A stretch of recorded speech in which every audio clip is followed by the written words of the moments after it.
Suite à l'arrestation des militaires ivoiriens au Mali,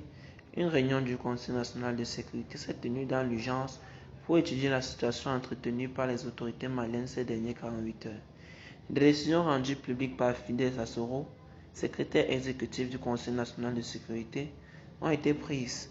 Une réunion extraordinaire du Conseil national de sécurité s'est tenue ce mardi 12 juillet 2022 au palais de la présidente de la République sous la présidence de son Excellence M. Alassane Ouattara, président de la République. L'ordre du jour de cette réunion a porté sur l'arrestation par les autorités maliennes de 49 militaires ivoiriens le dimanche 10 juillet 2022 à l'aéroport international président Modibo Keïta Sénou de Bamako. Le chef d'état-major général des armées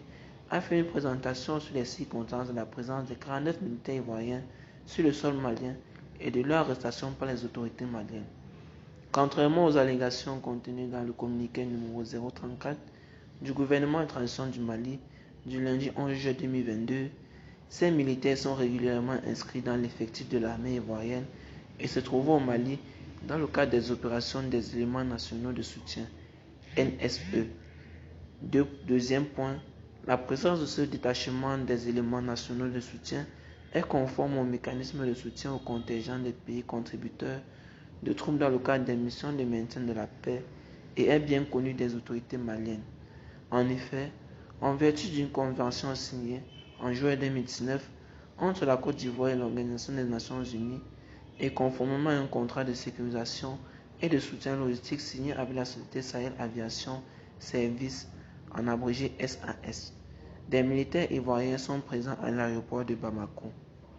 Fidel Sassouro, secrétaire exécutif du Conseil national de sécurité, depuis cette date, cette contingents se sont relayés périodiquement sur ce site sans aucune difficulté. Troisième point,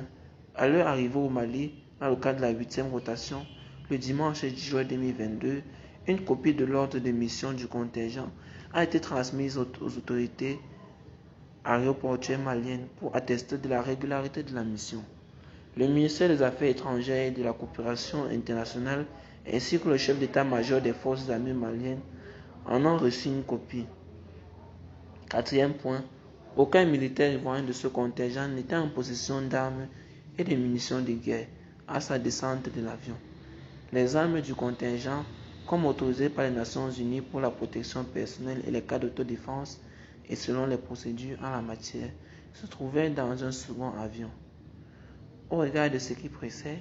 le Conseil national de sécurité demande aux autorités maliennes de libérer sans délai les militaires ivoiriens injustement arrêtés. Le Conseil national de sécurité tient à rappeler que la Côte d'Ivoire, qui a toujours œuvré au sein des instances sous-régionales, régionales et internationales pour la paix, la stabilité et le respect de l'état de droit, ne peut s'inscrire dans une logique de déstabilisation d'un pays tiers. Le Conseil national de sécurité informe l'opinion nationale et internationale que les autorités ivoiriennes continuent d'œuvrer pour le maintien du climat de paix et de fraternité qui a toujours prévalu entre la Côte d'Ivoire et le Mali. Enfin, le Conseil national de sécurité appelle les populations au calme et à la retenue et assure que toutes les dispositions sont en cours pour obtenir la libération rapide de nos braves et vaillants soldats